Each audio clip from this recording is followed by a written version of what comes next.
এক তরুণ ব্যাংকার তার স্ত্রীকে খুন করার দায়ে জেলে যায়, কিন্তু তার ভাষ্যমতে তাকে বিনা দোষেই সাজা দেওয়া হয়েছে, কারণ সে এই খুনটা করেনি। কিন্তু তবুও তাকে জেলে ঢুকিয়ে দেওয়া হলে বন্দি জীবন কাটাতে হয় তার। তবে এই বন্দি জীবনটাকেও সে এমনভাবে গুছিয়ে নেয় যাতে তার জেল বন্দিকে আর বন্দি জীবন মনে হয় না। কিন্তু তবুও তার সেই গোছানো জীবনটাও শেষ করে দিতে চায় জেলের ভিতরের কিছু মানুষ। তাই সে সিদ্ধান্ত নেয় এই জেল থেকে বেরিয়ে আসার। তো কিভাবে সে তাদের সবাইকে টেক্কা দিয়ে নিজেই এই জেল থেকে পালিয়েছিল, এটা জানতে হলে দেখতে হবে পুরো ভিডিও। বলছিলাম 1994 সালে রিলিজ হওয়া বিখ্যাত মাস্টারপিস মুভি দ্য শশাঙ্ক রিডেম্পশনের কথা। এই মুভিটাই হচ্ছে IMDb-তে পাওয়া সবচেয়ে হাইয়েস্ট র্যাঙ্কিং এর মুভি। তো চলো আর প্যাচাল না বাড়িয়ে শুরু করা যাক আজকের মুভি এক্সপ্লেনেশন। সাল 1947, আমেরিকার পোর্টল্যান্ড শহরের ন্যাশনাল ব্যাংকের ভাইস প্রেসিডেন্ট অ্যান্ড্রি ড্রুফ্রেনের বিরুদ্ধে কোর্টে তার স্ত্রী এবং তার স্ত্রীর প্রেমিককে হত্যার কেস চলছিল। বিপক্ষের উকিল একে একে তার বিরুদ্ধে সব প্রমাণ হাজির করলেও অ্যান্ডি সেসব প্রমাণকে অস্বীকার করতে থাকে। বেশ কিছুটা সময় আগেই সে তার নিজের স্ত্রীর অ্যাফেয়ারের ব্যাপারে জেনে গিয়েছিল, তাই সে তাকে ফলো করতে করতে এক রাতে সোজা স্ত্রীর প্রেমিকের বাসায় চলে আসে। স্ত্রীর কাছ থেকে এমন প্রতারণার শিকার হয়ে সে ডিপ্রেস থাকে, আর এরপর সে গাড়িতে বসে একের পর এক মদের বোতল শেষ করে যাচ্ছিল। তার হাতে ছিল একটা 6 শট রিভলভার, আর এটা দিয়েই তখন তার স্ত্রী ও তার প্রেমিকের খুলি উড়িয়ে দেওয়ার ইচ্ছা হচ্ছিল তার। কিন্তু অ্যান্ডি সেটা না করেই বাসায় ফিরে আসে এবং আসার পথে রিভলভারটা নদীতে ফেলে দেয়। তবে অ্যান্ডি তার স্ত্রীকে খুন না করলেও পরের দিন সকালে সেই অ্যাপার্টমেন্ট থেকে ঠিকই তার স্ত্রী ও তার প্রেমিকের লাশ উদ্ধার করা হয়। তাদের শরীরে গুনে গুনে 8টা বুলেট ফায়ার করা হয়েছিল, আর এই কারণে স্বাভাবিকভাবেই সমস্ত সন্দেহ গিয়ে পড়ে অ্যান্ডির ঘাড়ে। কিন্তু সে যতবারই আদালতে খুনের কথা অস্বীকার করে ততবারের বিপক্ষের উকিল তাকে চুপ করিয়ে দেয়। যদি সে ফিরে এসে রিভলভার নদীতেই ফেলে দিয়েছিল, তাহলে তার স্ত্রী আর প্রেমিককে খুন করলো কে? কোর্টও ধরে নেয় যে অ্যান্ডি হয়তো মিথ্যা বলছে এবং আদালত তাকে জোড়া খুনের জন্য 2 মেয়াদের যাবজ্জীবন কারাদণ্ড দিয়ে দেয়। এরপরে অ্যান্ডির ঠাঁই হয় তৎকালীন পোর্টল্যান্ডে সবচেয়ে বড় জেল শশাঙ্কে। এই জেলে আর এক কয়েদি ছিল এলিস বয়ার, যার ডাক নাম রেড। রেড অনেক বছর আগে জাল টাকার নোট পাচার করতে গিয়ে ধরা খেয়ে যাবজ্জীবন কারাদণ্ড ভোগ করছে। এর মাঝে বেশ কয়েকবার তার সাজা কমানোর আবেদন অর্থাৎ প্যাডেলের রিভিউর জন্য ডাকা হয়েছিল।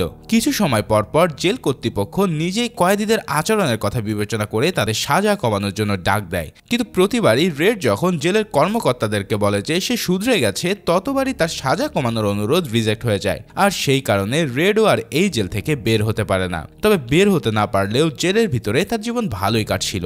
আমেরিকার জেল বলে কথা, তাই জেলের ভিতরে কয়েদিদের জন্য ভালোই স্পেস থাকে। এছাড়াও রেড তার কানেকশন ব্যবহার করে নিয়মিত কয়েদিদের জন্য বাইরে থেকে বিভিন্ন জিনিসপত্র আনিয়ে দিত, অর্থাৎ সে এই জেলের ভিতরে এক প্রকার ব্যবসা খুলে বসেছে। এবার অ্যান্ডিকে যখন এই জেলে নিয়ে আসা হয়, তখন তার চেহারা ছিল একদম বিধ্বস্ত। দেখে যেন মনে হচ্ছিল যে কোনো মুহূর্তেই সে কান্নায় ভেঙে পড়বে। এমনকি রেড সহ বাকি কয়েদিরা নিজেদের মধ্যে বাজিও ধরেছিল যে সেদিন রাতেই অ্যান্ডি সবার সামনে হাউমাউ করে কেঁদে উঠবে। তার সাথে আরো যারা নতুন কয়েদি হিসেবে আসে তাদেরকে প্রথমে নিয়ে যাওয়া হয় জেলের ওয়ার্ডন নর্টনের কাছে।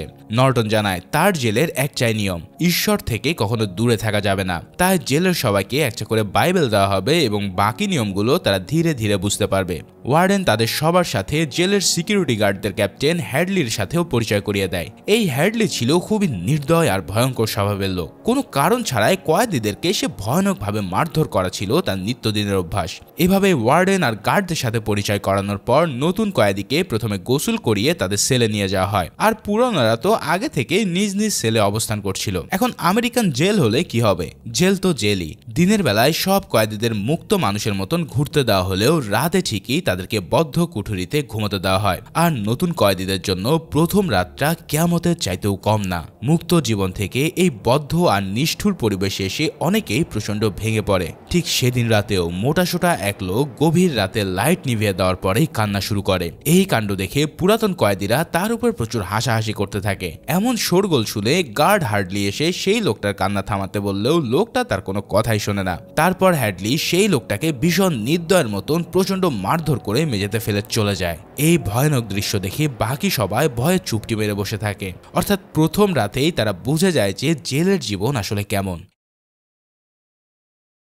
এক্সপ্লেনের এই পর্যায়ে থাকছে বিজ্ঞাপন। তোমরা সবাই জানো ইতিমধ্যে আইপিএল জমে উঠেছে, আর এটাই সময় নিজের টিমকে সাপোর্ট করে জিতে নেওয়ার সুযোগ। জনপ্রিয় অনলাইন গেমিং প্ল্যাটফর্ম ওয়ান উইনে থাকছে তোমার সেরা টিম বেছে নিয়ে বড় জয়ের সুযোগ, যেখানে লিজেন্ডারি ক্রিকেটার ডেভিড ওয়ার্নার এই ব্র্যান্ডের ব্র্যান্ড অ্যাম্বাসিডর। এখানে পেয়ে যাবে আইপিএল এর লাইভ আপডেট ও স্কোরিং। সেই সাথে এই প্ল্যাটফর্ম থেকে আয় করা অর্থ খুব সহজে তুলে নিতে পারবে তোমার মোবাইল ওয়ালেটে। এছাড়াও নানা ধরনের আকর্ষণীয় অফারে থাকছে আইফোন থেকে শুরু করে অডি R8 পর্যন্ত জিতে নেওয়ার সুযোগ। তাই নিজের পিন কমেন্টের লিঙ্কে যাও আর ক্লেম করে নাও ফ্রি 1000 টাকা পর্যন্ত বোনাস।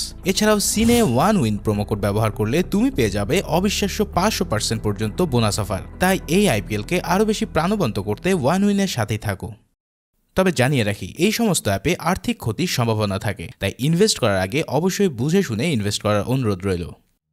এবার পরের দিন সকালে উঠে সবার প্রেজেন্ট কাউন্ট করার পর তাদেরকে সকালের নাস্তা দেওয়া হয়। জেলের সেই বাসি পচা নাস্তা খেতে গিয়ে অ্যান্ডি তার ভিতরে একটা পোকা আবিষ্কার করে। মানে এখন থেকে এই পচা বাসি খাবারই তাকে খেতে হবে।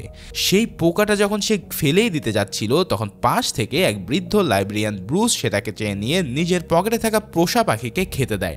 জেলের বিশাল সেই লবিতে লম্বা ডাইনিং টেবিলে বসে সবাই একসাথে খাবার খাচ্ছিল। তাদের মধ্যে ছিল হেয়ড নামের এক লোক। সে তার এক সঙ্গীর সাথে নিজের আরেক আহত সঙ্গীর ব্যাপারে আলাপ করতে গেলে অ্যান্ডি তার কাছে হঠাৎ লোকটার নাম জিজ্ঞেস করে, কিন্তু হেয়ড এই সামান্য কথায়ও তাকে খুব নির্দয়ভাবে চুপ করিয়ে দেয়। মানে বোঝাই যাচ্ছিল যে জেলের ভিতরের লোকগুলো খুব একটা সুবিধের না। তাই অ্যান্ডিও তারপর থেকে কারোর সাথে তেমন একটা কথা বলতো না। এভাবেই একদিন জেলে গোসল করার সময় সিস্টার গ্যাং নামের খতরনাক এক গ্যাংয়ের মেম্বার বোগাস ডায়মন্ড এসে তার সাথে কথা বলতে চায়। এই গ্যাংয়ের কাজ ছিল নিয়মিত জেলের ভিতরের কয়েদিদের উপরে টর্চার করা। অ্যান্ডি তাকে ভয় না পেয়ে ইগনোর করে চলে যায়, আর এভাবেই সে বেশিরভাগ সময় চুপচাপ হয়ে কাটাতে থাকে। জেলের নিয়ম অনুসারে সে নিজের মতো করে জেলের ভিতরের কাজগুলো করতে থাকে, কিন্তু সে এই কাজ করতে গিয়ে কারোর সাথে কিন্তু কথা বলে না। অবশেষে এক বিকেলে সবাই মিলে জেলের ভিতরে খেলাধুলা করার সময় প্রথমবারের মতন সে নিজে গিয়ে রেডের সাথে পরিচয় হয়। মানে আমেরিকানরা কিন্তু জেলের ভিতরেও খেলাধুলা করার সুযোগ পেত। যাক, অ্যান্ডি রেডকে নিজের পরিচয় দেওয়ার পর তাদের মধ্যে ছোটখাটো আলাপ হয়। এখানে সে জানতো যে রেড হরহামেশায় তার কানেকশন কাজে লাগিয়ে বাইরে থেকে বিভিন্ন জিনিসপত্র আনিয়ে থাকে। তাই অ্যান্ডি তার কাছে একটা র্যাক হ্যামার এনে দেওয়ার অনুরোধ জানায়। প্রথমে রেড ভেবেছিল যে এই র্যাক হ্যামার হয়তো বড় সাইজের কোনো হাতুড়ি, আর অ্যান্ডি হয়তো সেই হ্যামার দিয়ে কারোর মাথা ফাটাবে, নয়তো জেলের দেওয়ালের ট্যানেল খুলে পালানোর চেষ্টা করবে। কিন্তু অ্যান্ডি তাকে বলে যে সে যখন হ্যামারটা চোখে দেখবে তখনই সে বুঝে যাবে যে এই হ্যামার দিয়ে এসব কাজ করা যায় না। এই হাতুড়ি কেবলই ছোট ছোট পাথরকে ঠুকে ঠুকে বিভিন্ন শেপের খেলনা বানানোর জন্য ব্যবহার করা হয়। এই সব শোনার পর রেড তার হ্যামার এনে দেওয়ার জন্য $10 বিনিময়ে ডিল করে। আর কিছুদিন পরে রেড তার কানেকশন কাজে লাগিয়ে হাতুড়ি নিয়ে আসে জেলের ভিতরে। এবার সেটাকে হাতে নিয়ে সে বুঝতে পারে যে এই পিচ্চি হাতুড়ি দিয়ে দেওয়ালের ট্যানেল বানাতে কমপক্ষে 10 বছর সময় লাগবে। অতঃপর জেলের ডেলিভারি ম্যানকে ঘুষ দিয়ে সে হাতুড়িটা অ্যান্ডির কাছে পৌঁছে দেয়। এরপর থেকেই তার সাথে রেডের বেশ ভালোই খাতির জমে যায়। কিন্তু অ্যান্ডির কপালে যেন সেই সুখ বেশি দিন লেখা ছিল না। সিস্টার গ্যাংয়ের লিডার বক্সকে ইগনোর করার জন্য সেই লোকটা তার উপরে ভীষণ খ্যাপা ছিল। একদিন জেলের ভিতরে কাজ করার সময় লোকটা তার গ্যাং নিয়ে এসে অ্যান্ডির উপরে হামলা করে বসে। তারা তাকে প্রচন্ড মারধর করে মাটিতে ফেলে দেয়। অ্যান্ডি এতটাই মার খায় যে তাকে জেলের হসপিটালে নিয়ে গিয়ে ট্রিটমেন্ট করতে হয়। কিন্তু সে কখনোই কাউকে জানায়নি যে কারা তাকে এভাবে মেরেছিল। তবে গোপন রাখার পরেও সিস্টার গ্যাং তাকে বিন্দুমাত্র ছাড় দেয়নি। টানা 2 বছর ধরে তারা সুযোগ পেলেই নানা সময়ে তার উপরে হামলা করে অমানসিক নির্যাতন চালাতো। কিন্তু তবুও অ্যান্ডি তাদের ব্যাপারে কোনো গার্ডকেই কিছুই জানায়নি। জেলের জীবনে 2 বছর পার হওয়ার পর হঠাৎ একদিন অ্যান্ডির সামনে বাইরে যাওয়ার একটা সুযোগ আসে। পোর্টল্যান্ড শহরের একটা লাইসেন্স প্লেট ফ্যাক্টরির ছাদ মেরামত করতে শশাঙ্ক জেল থেকে কিছু ভলেন্টিয়ার ডাকা হয়। এখন বাইরের হাওয়ায় যেতে পারবে ভেবেই অ্যান্ডি আর রেড সহ প্রায় 100 ভলেন্টিয়ার এই কাজে যোগ দেয়। শুধুমাত্র মুক্ত বাতাসে স্বাদ পাওয়ার জন্য তারা তীব্র রোদের ভিতরে সেই বিল্ডিং এর ছাদে ঢালাইয়ের কাজ করতে থাকে। এভাবে কাজ করার সময় হঠাৎ সবাই শুনতে পায় যে হ্যাডলি জেলের আরেক গার্ডের সাথে কিছু সম্পত্তির ব্যাপারে আলাপ করছে। তার এক মৃত ভাইয়ের কাছ থেকে সে $35,000 পেলেও সেই টাকাটা সে পুরোপুরি নিতে পারছে না, কারণ এর জন্য তাকে অনেকগুলো ট্যাক্স পে করতে হবে। এই কথা শোনার পরেই অ্যান্ডি হঠাৎ হ্যাডলির দিকে হাঁটা দেয়। রেড সহ বাকি সবাই অবাক হয়ে ভাবে যে অ্যান্ডির কি মারা যাওয়ার ইচ্ছা জেগেছে। কিন্তু অ্যান্ডি তবু এগিয়ে গেলে গার্ডরা তার দিকে পিস্তল তাক করে বসে। এবার অ্যান্ডি সরাসরি হ্যাডলিকে জিজ্ঞেস করে বসে যে সে তার স্ত্রীকে বিশ্বাস করে কিনা এবং তার কনফিডেন্ট আছে কিনা যে তার স্ত্রী তাকে পিছনে পিছনে ছুরি বসাবে না। এই কথা শোনার পরেই হ্যাডলি ভাবে অ্যান্ডি তার সাথে হয়তো মজা করতে এসেছে, তাই সে ভয়ানক রেগে গিয়ে তাকে বিল্ডিং এর ছাদ থেকে নিচে ফেলে দিতে যায়। তখন অ্যান্ডি হাঁপাতে হাঁপাতে বলতে থাকে যে আমেরিকার প্রতিটা নাগরিকই কমপক্ষে $60,000 পর্যন্ত ট্যাক্স ফ্রি সম্পত্তি নিজের স্ত্রীর নামে লিখে দেওয়ার অধিকার রাখে। তার মানে এই $35,000 যদি হ্যাডলি তার স্ত্রীর নামে ট্রান্সফার করে দেয় তাহলে তাকে 1 টাকাও খরচ করতে হবে না। কিন্তু এর জন্য ডকুমেন্ট সেট আপ করতে গেলে লয়ারের পিছনেও প্রচুর টাকা খরচ হবে। তবে হ্যাডলি চাইলে অ্যান্ডি নিজের ব্যাংকিং এক্সপেরিয়েন্স কাজে লাগিয়ে বিনা পারিশ্রমিকে এই সব ডকুমেন্ট সেট আপ করে দিতে পারবে। আর এর বিনিময়ে সে নিজের সঙ্গীদের জন্য জাস্ট কয়েক বোতল বিয়ারই চায়। এই কথা শোনার পর হ্যাডলি তার প্রস্তাবে রাজি হয়ে তাকে ছেড়ে দেয়, আর অ্যান্ডিও ঠিক তাকে $35,000 পাইয়ে দিয়ে বিয়ার আদায় করে নেয়। এভাবে সে প্রচন্ড ঝুঁকি নিয়ে শুধুমাত্র সঙ্গীদেরকে রিফ্রেশ করার জন্য বিয়ারের ব্যবস্থা করে। এমনকি এই বিয়ার হাতে পেয়ে কিছুদিন আগে তার সাথে ঝগড়া করে বসা হেইডও তার ফ্যান হয়ে যায়। যাই হোক, এভাবে আরো বেশ কিছু সময় পার করে ফেলে অ্যান্ডি। এর মধ্যে রেডের সাথে তার সম্পর্ক আরো বেশি ঘনিষ্ঠ হয়ে ওঠে। অ্যান্ডির দাবা খেলার ভীষণ শখ ছিল, কিন্তু জেলের ভিতরে বসে তার জন্য কোনো গুটি ছিল না। তাই অ্যান্ডি নিজে পাথরকে রক হ্যামারের মাধ্যমে শেপ দিয়ে চেস পিস অর্থাৎ গুটিগুলো বানাতে চেয়েছিল, কিন্তু জেলের বাইরের ময়দানে তেমন ভালো পাথরও ছিল না। তবে রেড কিন্তু ঠিকই তার জন্য পাথর জোগাড় করার প্ল্যান করতে থাকে। এখন তোমাদেরকে তো আগেই বলেছি যে আমেরিকান জেলগুলোতে কয়েদিদেরকে প্রায় স্বাভাবিক জীবনযাপনই করতে দেওয়া হয়। এতক্ষণে তোমরা নিশ্চয়ই সেটা বুঝে গেছো। এবার আমরা দেখতে পাই যে জেলের কয়েদিদের জন্য লিটারেলি মুভি দেখারও ব্যবস্থা রয়েছে। ঠিক এমনই একদিন সবাই একসাথে বসে মুভি দেখার সময় অ্যান্ডি রেডকে তার জন্য সেই মুভির নায়িকা রিটা হেইওয়ার্থের একটা ছবি আনিয়ে দিতে বলে। সেই ছবি নাকি সে নিজের সেলের দেওয়ালে টানিয়ে রাখবে। এখানে অ্যান্ডির সেলের দেওয়ালে আগে কয়েদিদের নাম নিজেই খোদাই করে রেখেছিল, তাই সে নিজেও রক হ্যামার দিয়ে তার দেওয়ালে নিজের নাম খোদাই করে রাখে। আর এই লেখাটা ঢাকার জন্যই সম্ভবত রিটার ছবি আনার কথা সে রেডকে বলে, আর রেডও তাকে এই ছবি আনিয়ে দেওয়ার প্রতিশ্রুতি দেয়। তবে জেলে সে থিয়েটার থেকে বেরোনোর পরেই আবারও সিস্টার গ্যাংয়ের লোকরা এসে তার উপরে হামলা করে। এবার অ্যান্ডি নিজেও তাদেরকে মারতে গেলে তারা তাকে মেরে প্রায় আধমরা বানিয়ে ফেলে। এবারের মারটা এতটাই তীব্র ছিল যে অ্যান্ডিকে প্রায় 1 মাস হসপিটালে কাটাতে হয়। আর এদিকে কালপিট বক্সকে জেলের ছোট্ট কালকুঠুরিতে 1 মাসের জন্য বন্ধ করে রাখা হয়। বলে রাখি, জেলের কোনো কয়েদি খুব বড় অপরাধ করলে তাদেরকে এই কাঠুরিতে বন্দী করে দেওয়া হতো। বক্সের সেই সাজা শেষ হওয়ার পর তাকে নিজের সেলে নিয়ে এসে আপ্যায়ন করে হ্যাডলি এবং তার দলবল। এখানে বক্স নিচে যেমন কুকুর, হ্যাডলি তার চাইতেও অনেক বড় মুগুর। সে বক্সকে তার নিজের থেরাপিতেই এমন মার দেয় যাতে বক্স প্রায় পঙ্গু হয়ে যায়। তারপর থেকে তাকে লিটারেলি হুইল চেয়ারে বসে দিন পার করতে হয়। অন্যদিকে এই ঘটনার পর অ্যান্ডির গায়ে কেউ আর আঁচড় দেওয়ার সাহস পায়নি। ওদিকে রেড ইতিমধ্যে রিটার ছবি আনিয়ে দেওয়ার পর প্রায় প্রতি মাসে সে কোনো না কোনো নায়িকার ছবি নিয়ে আসতে থাকে। এর কিছুদিন পর জেলের সব কয়েদিদের মাটি কোপানোর কাজে লাগিয়ে দেওয়া হলে রেড আর হেওয়েট সহ বাকি কয়েদিরা অ্যান্ডির জন্য পাথর কালেক্ট করতে শুরু করে। আর এই পাথরগুলোকে অ্যান্ডি নিজের সেলে নিয়ে গিয়ে রক হ্যামারের সাহায্যে শেপ দিয়ে এবং পলিশ করে দাবার গুটি বানানোর চেষ্টা করতে থাকে। এভাবে তারা বেশ কিছুটা দিন সুখে শান্তিতে কাটায়। কিন্তু কিছুদিন পর হঠাৎ এক ওয়ার্ডেন তার গার্ডদের নিয়ে এসে অ্যান্ডিকে দেখতে আসে। তারা তার সব দাবার গুটিগুলোকে ফেলে দিয়ে জিনিসপত্র সব উল্টে পাল্টে চেক করে যে কোথাও কোনো কিছু আছে কিনা। কিন্তু আশ্চর্যের ব্যাপার হলো যে তারা কোথাও সেই রক হ্যামারটা খুঁজে পায় না। ওয়ার্ডেন অ্যান্ডির হাতে বাইবেল দেখে সেটা নিজের হাতে নেয়, তবে বাইবেল না উল্টিয়ে তার কাছে কিছু প্রশ্ন করে। আর অ্যান্ডিও সেই প্রশ্নগুলো ঠিকঠাক জবাব দিলে তারা সন্তুষ্ট হয়ে চলে যায়। তবে অ্যান্ডি সেল চেক করতে আসাটা কেবলই একটা বাহানা ছিল। আসলে ওয়ার্ডেন তাকে জেলের কোনো একটা কাজে রেখে নিজের জন্য ইউজ করতে চাইছিল, কারণ অ্যান্ডির ব্যাংকিং নলেজ ইতিমধ্যে তার নজরে এসেছে। তাই সে তাকে শশাঙ্ক প্রিজন লাইব্রেরি ব্রুকসের অ্যাসিস্ট্যান্ট বানিয়ে দেয়। হ্যাঁ, ঠিকই শুনেছ, আমেরিকান জেলগুলোতে লিটারেলি লাইব্রেরিও থাকে, যদিও বা সেই বইগুলো অন্তত কেউই পড়ে না। যাই হোক, অ্যান্ডি বুঝতে পারছিল না যে এত বছরে যখন ব্রুকসের জন্য কোনো অ্যাসিস্ট্যান্ট আনা হয়নি, তাহলে হুট করে কেন তাকে অ্যাসিস্ট্যান্ট বানিয়ে দেওয়া হলো। তবে কিছুক্ষণ পরেই অ্যান্ডি তার আসল উদ্দেশ্যটা বুঝতে পারে, যখন হার্ডলি তার কাছে ডিকেন্স নামের আরেক গার্ডকে নিয়ে আসে। ডিকেন্স অ্যান্ডির কাছ থেকে তার নিজের ছেলের জন্য একটা চাইল্ড এডুকেশন ফান্ডের ডকুমেন্ট সেট আপ করে দিতে বলে। আর তাকে হেল্প করার পর জেলের সমস্ত গার্ড ধীরে ধীরে নিজেদের সব ফাইন্যান্সিয়াল ব্যাপার নিয়ে অ্যান্ডির কাছে আসা শুরু করে। এমনকি ওয়ার্ডেন নিজেও ট্যাক্স কমানোর জন্য তার হেল্প নিতে থাকে। এছাড়াও জেলের বাজেট থেকে কিভাবে ব্যয় কমিয়ে টাকা বাঁচানো যায় সেই দায়িত্ব এসে পড়ে অ্যান্ডির উপর। এভাবেই সে হয়ে ওঠে জেলের ভিতরের একজন ব্যাংকার।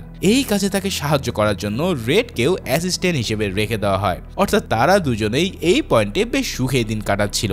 ফাইন্যান্সিয়াল কাজগুলো করার পাশাপাশি অ্যান্ডি জেলের লাইব্রেরিকে আপডেট করে নতুন নতুন বই আনতে চাইছিল। তবে ওয়ার্ডেনকে সেই কথা জানানোর পর ওয়ার্ডেন তাকে জেলে সীমিত বাজেটের কথা বলে এই ব্যাপারটা না করে দেয়। তখন অ্যান্ডি তাকে বলে যে সে প্রতি সপ্তাহে স্টেট ডিপার্টমেন্টের কাছে একটা করে চিঠি লিখবে বই পাঠানোর জন্য। যদিও ওয়ার্ডেন তাকে চিঠি পাঠানোর ব্যবস্থা করে দেয়, কিন্তু অ্যান্ডি কখনোই তার চিঠির জবাব পায়নি। তারপরেও সে হতাশ না হয়ে গিয়ে প্রতিনিয়ত চিঠি লিখেই যেত। এদিকে একদিন হঠাৎ অ্যান্ডি আর রেড জানতে পারে যে লাইব্রেরিয়ান বুকস হেইওয়েডকে কোনো এক কারণে ছুরি দিয়ে জিম্মি করে রেখেছে। দ্রুত তারা তার কাছে গিয়ে তাকে শান্ত করার পর সবাই জানতে পারে যে হেইওয়েড আসলে স্রেফ তাকে বিদায় জানাতে এসেছিল, কারণ জেল কর্তৃপক্ষ ব্রুকসকে মুক্তি দিয়ে বাইরে পাঠিয়ে দেওয়ার সিদ্ধান্ত নিয়েছে। 50 বছর ধরে এখানে থাকতে থাকতে ব্রুকস জেলকে নিজের ঘর বাড়ি মনে করত, তাই এখান থেকে ফেরত যাওয়ার কথা শুনে সে প্রচন্ড ক্ষেপে গিয়েছিল। কিন্তু নিয়ম তো নিয়মই, তাই তাকে শেষমেশ দায়িত্ব ছেড়ে যেতেই হয়। অর্থাৎ লাইব্রেরির পুরো দায়িত্বটা এখন একা অ্যান্ডির কাঁধে এসে পড়ে। অন্যদিকে ব্রুকস বাইরের পৃথিবীতে গিয়ে যেন সম্পূর্ণ এক নতুন পৃথিবীকে দেখে। এই 50 বছরে পৃথিবী যে এতটা পাল্টে যেতে পারে তার কোনো ধারণাই ছিল না। কিছুদিন সে এক লোকাল ফুড স্টোরে কাজ নিয়ে নিজেকে খাপ খাওয়ানোর চেষ্টা করতে থাকে, কিন্তু শ্মশান জেলই ছিল তার আসল ঠিকানা। তাই বাইরের এই মুক্ত পৃথিবী তার জন্য দম বন্ধ করে দিচ্ছিল। অবশেষে সে জেলের ভিতরে থাকা সঙ্গীদের কাছে একটা চিঠি পাঠিয়ে নিজেই সুইসাইড করে নেয়। ব্রুকসের এই করুণ পরিণতিতে অ্যান্ডি সহ সবাই বেশ স্যাড ছিল। তবে এর পরপরই অ্যান্ডির কাছে এমন এক খবর আসে যাতে সে খুশিতে প্রায় আকাশের চাঁদ হাতে পায়। এতদিন ধরে জেলের লাইব্রেরির জন্য বই আনার কথা বলে পাঠানোর প্রত্যেকটা চিঠিগুলোকে স্টেট ডিপার্টমেন্ট ইগনোর করলেও এবার তারা বেশ কিছু বই জেলের জন্য পাঠিয়ে দেয়। অ্যান্ডি ওই বইগুলো গোছাতে গিয়ে সেখানে পুরাতন এক গ্রামোফোনের সিডি খুঁজে পায়। হঠাৎ কি মনে করে সে পাশে থাকা গ্রামোফোনে সেই সিডিটা প্লে করতে থাকে। শুধু তাই নয়, জেলের মাইকগুলোর সাথে ওই গ্রামোফোনের কানেকশন লাগিয়ে দিয়ে জেলের সমস্ত মাইকে সে সেই গান বাজাতে থাকে। কয়েক মুহূর্তের জন্য শশাঙ্কের ভিতরে থাকা সমস্ত কয়েদি নিজেদেরকে মুক্ত স্বাধীন অনুভব করতে থাকে। তবে অ্যান্ডি কিন্তু এই কাজের জন্য শাস্তিও পায়। ওয়ার্ডেনের আদেশে দরজা ভেঙে তাকে বের করে 2 সপ্তাহের জন্য কাল কুঠরিতে বদ্ধ করে রাখা হয়। তখন সময়টা ছিল 1963 সাল, অর্থাৎ জেলে আসার প্রায় 16 বছর পার করে ফেলেছে অ্যান্ডি। এর মাঝে আরো একবার রেডকে প্যারালের জন্য ডাকা হয়, কিন্তু এবারও তার অফার রিজেক্ট করে দেওয়া হয়। অন্যদিকে কিছুদিন পর অ্যান্ডি তার লাইব্রেরির জন্য আরো একটা ডোনেশন আদায় করতে সক্ষম হয়, কারণ গত বছরে সে ছোট্ট ডোনেশনের পর অ্যান্ডি স্টেট ডিপার্টমেন্টের কাছে সপ্তাহে 2টো করে চিঠি পাঠাচ্ছিল। অবশেষে তারা শশাঙ্কের জন্য একই সাথে প্রচুর বই পাঠায়, আর অ্যান্ডিও সবাইকে নিয়ে প্রিজন লাইব্রেরিটাকে নতুন করে সাজিয়ে তোলে। তারা সেই লাইব্রেরিটার নাম রেখে দেয় ব্রুকসের নামে। ঠিক 1 বছরের মধ্যেই দেশের সবচেয়ে সুন্দর প্রিজন লাইব্রেরি হিসাবে এই লাইব্রেরির সুনাম ছড়িয়ে পড়ে। এর জন্য ওয়ার্ডেন নর্টন সব ক্রেডিট নিয়ে নিলেও পুরো কৃতিত্বটাই ছিল আসলে অ্যান্ডির। এদিকে নর্টন টাকা কামানোর আরেকটা নতুন উপায় বের করে ফেলে। সে কনস্ট্রাকশন কোম্পানি সহ নানা কোম্পানিকে নিয়মিত জেল থেকে লেবার সাপ্লাই দিতে থাকে, আর তাদের বিনিময়ে পাওয়া টাকাগুলো সে নিজের অ্যাকাউন্টে পুরে নেয়। এছাড়াও কন্ট্রাক্ট পাওয়ার জন্য কোম্পানিগুলো তাকে মোটা অঙ্কের ঘুষও দিতে থাকে, আর এই টাকাটা লন্ডারিং করার জন্য সে অ্যান্ডিকে ব্যবহার করা শুরু করে। অন্যদিকে র্যান্ডাল স্টাফেন্স নামের ভুয়া অ্যাকাউন্টে এই টাকাগুলো জমা হতে থাকে। এভাবে আরো 2 বছর পার হয়ে যায়। 1965 সালের শুরুতে শশাঙ্ক জেলে নতুন বন্ধুদের সাথে টম উইলিয়ামস নামের এক নতুন তরুণের আগমন ঘটে। শুরুতে তাকে অনেকে অপছন্দ করলেও ধীরে ধীরে তার হাসি খুশি স্বভাবের কারণে সবাই তাকে পছন্দ করতে শুরু করে। অ্যান্ডির সাথে প্রথমে তার কিছুটা শীতল কথাবার্তা হলেও পরে তার লাইব্রেরির ব্যাপারে জানতে পেরে টমি ব্যাপক আগ্রহী হয়ে ওঠে, কারণ সে জেলে বসে এখন নিজের জেনারেল এডুকেশন ডেভেলপমেন্টের এক্সাম পাস করতে চাইছিল। এটা শুনে অ্যান্ডি তাকে হেল্প করতে রাজি হয়ে যায়। টমির অক্ষর চিনতে কিছুটা সমস্যা থাকায় অ্যান্ডি তাকে বর্ণমালা থেকে শুরু করে সবকিছু শেখাতে থাকে। অবশেষে পরীক্ষার দিন অ্যান্ডি নিজেই জেলে বসে তার পরীক্ষা নেয়, কিন্তু পরীক্ষার সময় শেষ হয়ে যাওয়ার পর টমি নিজের উপরে প্রচন্ড বিরক্ত হয়ে তার উত্তরপত্র মুচড়ে ডাস্টবিনে ফেলে দেয়, কারণ তার মনে হচ্ছিল যে এই পরীক্ষায় সে 2 নম্বরও পাবে না। কিন্তু অ্যান্ডি তার সেই মোচড়ানো উত্তরপত্র কুড়িয়ে নিয়ে বোর্ডের কাছে পাঠিয়ে দেয়। অন্যদিকে টমি রেডের সাথে কথা বলতে গিয়ে হঠাৎ জানতে পারে যে অ্যান্ডি তার স্ত্রী ও তার প্রেমিককে খুন করার জন্য এই জেলে এসেছে। এই কথা শোনার পর টমি হঠাৎ ভাবনায় পড়ে যায়। তারপর সে অ্যান্ডি আর রেডকে 4 বছর আগের একটা ঘটনা খুলে বলে। তার পাশের সেলে ছিল ভয়ানক এক ডাকাত, যে ডাকাতি করতে গিয়ে প্রচুর লোক মেরেছিল। আর সেই লোকটা প্রায় ভীষণ গর্বের সাথে নিজের খুনগুলোর কথা বলে বেড়াতো।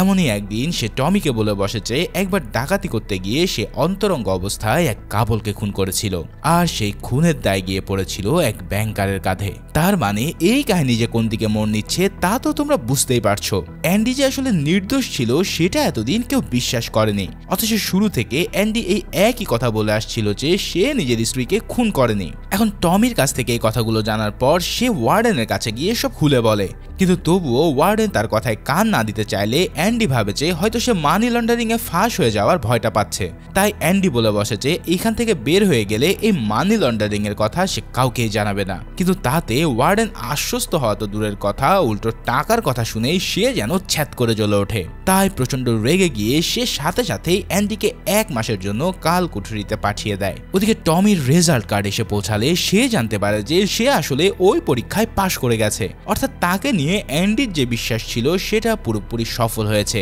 সেদিন রাতে ওয়ার্ডেন হঠাৎ জেলের বাইরের ফাঁকা মাঠে টমিকে ডেকে পাঠায়। সেখানে ডাকার পর ওয়ার্ডেন তাকে জিজ্ঞেস করে যে অ্যান্ডির ব্যাপারে যে সেই কথাগুলো বলেছে সেটা সে কোর্টে বলতে পারবে কিনা। টমি ভাবতে থাকে যে ওয়ার্ডেন হয়তো অ্যান্ডিকে হেল্প করার কথাই ভাবছে, তাই সে সাথে সাথে হ্যাঁ বলে দেয়। এই কথা শুনেই ওয়ার্ডেন খুশি হয়ে তার পিঠ চাপড়ে দিয়ে সামনের দিকে হাঁটা শুরু করে, কিন্তু কিছুক্ষণ পরেই পিছন থেকে তার পিঠে পরপর 3টা গুলি চালায় গার্ড হার্ডলি। তার মানে ওয়ার্ডেন অ্যান্ডিকে জেল থেকে বের হতে না দেওয়ার জন্য টমিকে শেষ করে দিল। ভাইরে ভাই, আমার জীবনে আমি আর কোনো মুভিতে এতটা নির্মম দৃশ্য দেখিনি। এই সিন দেখে লিটারেলি আমার বুক কেঁপে উঠছিল।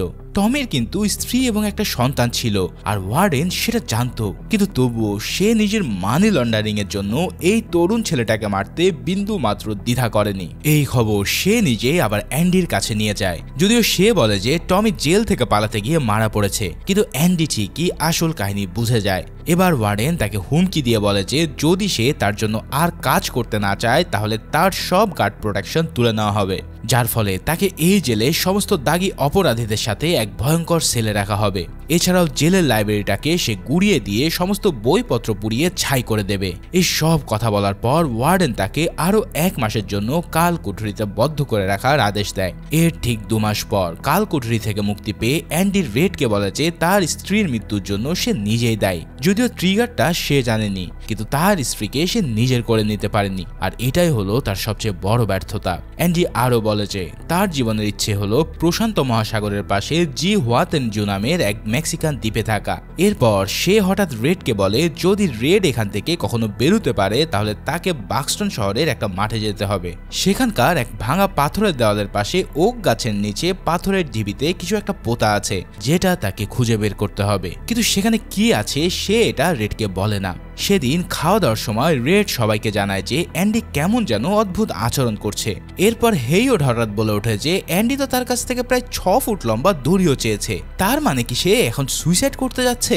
সবার মনে এই সন্দেহটা ইতিমধ্যে দানা বাঁধতে থাকে। এদিকে সেদিন কাজ শেষে যথারীতি অ্যান্ডি ওয়ার্ডেনের জন্য ব্যাংকের টাকা ডিপোজিট করে দেয়। এরপর ওয়ার্ডেনের ফাইল ভল্টে রাখার পর সে অ্যান্ডিকে আদেশ দেয় যেন সেলে ফিরে যাওয়ার আগে অ্যান্ডি তার জুতো পালিশ করে দেয়, আর অ্যান্ডিও সেই কথা অনুসারে জুতো পালিশ শুরু করে। এবার কাজ শেষে সন্ধ্যাবেলায় সে সবার সাথে নিজের সেলে ফিরে আসে। সেদিনের রাতটা ছিল রেডের জীবনের দীর্ঘতম রাত। অ্যান্ডির চিন্তায় সে সারা রাত ধরে ঘুমোতে পারেনি, কিন্তু পরের দিন সকালবেলা সবার সেল খুলে যখন হেড কাউন্টের জন্য ডাকা হয় তখন অ্যান্ডি তার সেল থেকে বের হয় না। এই দৃশ্য দেখে রেডের বুক তখন আরো বেশি ধরফর করে ওঠে। জেলের এক গার্ড যখন তাকে কয়েকবার ডেকে কোনো সাড়া শব্দ পায় না তখন সে সেলের ভিতরে গিয়ে যা দেখে তাতে তার হুঁশ একদম উড়ে যায়। সেলের ভিতরে অ্যান্ডির কোনো চিহ্নই নেই, মানে সে সেল থেকে পুরোপুরি গায়েব হয়ে গেছে। অথচ এই সেল বাইরে থেকে লক করা ছিল এবং তার দেওয়ালের ভিতরে কোনো গর্ত দেখা যাচ্ছে না। তাহলে অ্যান্ডি আসলে কোথায় গেল? কাল সন্ধ্যায় তার নাম রেজিস্ট্রি বুক এন্ট্রি করে দিয়ে তাকে সেলে ঢোকানো হয়েছিল। ওয়ার্ডেনের কাছে এই খবর গেলে সে তো পুরোই পাগল হয়ে যায়। প্রথমে সে রেডকে ডেকে এনে জিজ্ঞেস করতে থাকে যে অ্যান্ডি তাকে কিছু বলেছে কিনা, কিন্তু রেড কিছু না জানার কথা বললে সে পাগলের মতন অ্যান্ডির বানানো দাবার গুটিগুলো এদিক সেদিক ফেলে দিতে থাকে। তবে হঠাৎ এর মধ্যে একটা গুটি দেওয়ালে টাঙানো নায়িকার ছবির ভিতরে ঢুকে যায়। অবাক হয়ে ওয়ার্ডেন সেই ছবির দিকে হাত বাড়ালে তার হাতটাও ছবির ভিতরে ঢুকে পড়ে। এরপরে ছবি সরিয়ে দেখা যায় যে ছবির পিছনে রয়েছে বিশাল এক টানেল। ভাইরে ভাই, তার মানে 20 বছর ধরে অ্যান্ডি তার রক হ্যামার দিয়ে দাবার গুটি বানাচ্ছিল না, বরং সে এখানে খোদাই করছিল তার পালিয়ে যাওয়ার জন্য একটা টানেল। অথচ এতদিন ধরে কেউই কোনো কিছুই টের পায়নি। আর বুঝতেই পারছো, দেওয়ালে টাঙানো ছবিটা আসলে এই টানেলটাকেই আড়াল করার জন্য রেখেছিল, অথচ কেউই সেটা খেয়াল করেনি। জেলের গার্ডরা দ্রুত বাইরে সার্চ করে নালা থেকে অ্যান্ডির পুরাতন জামা আর সাবান খুঁজে পায়। আসলে অ্যান্ডি হেইডের কাছ থেকে রশি সুইসাইডের জন্য চায়নি, বরং সে সেটা চেয়েছিল তার পায়ের সাথে নিজের জিনিসপত্রগুলো বেঁধে রাখার জন্য। সেদিন রাতে প্রচন্ড বজ্রপাত হওয়াতে এই রাতটাই ছিল তার জন্য বেস্ট একটা রাত। রাতের বেলা ছবিটাকে সে সরিয়ে টানেলের ভিতরে ঢুকে আবারও সেটা ঠিকঠাক করে দেয়। এরপর সে রেডকে দিয়ে আনা টর্চ দিয়ে টানেলের পথ ধরে এগোতে শুরু করে। গত 20 বছর ধরে অ্যান্ডি জেলের সুয়েজ পাইপ অবধি এই টানেল খুঁড়ে ফেলেছিল। আরো ভয়ানক ব্যাপার হলো, পাইপের কাছে পৌঁছানোর পর বজ্রপাতের শব্দের সাথে মিলিয়ে সে পাইপের একের পর এক ইট দিয়ে বাড়ি মারতে থাকে, যার ফলে বজ্রের শব্দের কারণে সেই বাড়ির আওয়াজ কারোর কানে পৌঁছায়নি। তারপর পাইপ ফেটে গেলে সে তার ভিতরে ঢুকে পড়ে। এই পাইপের ভিতরে ছিল জেলখানার সমস্ত কয়েদিদের মলমূত্র।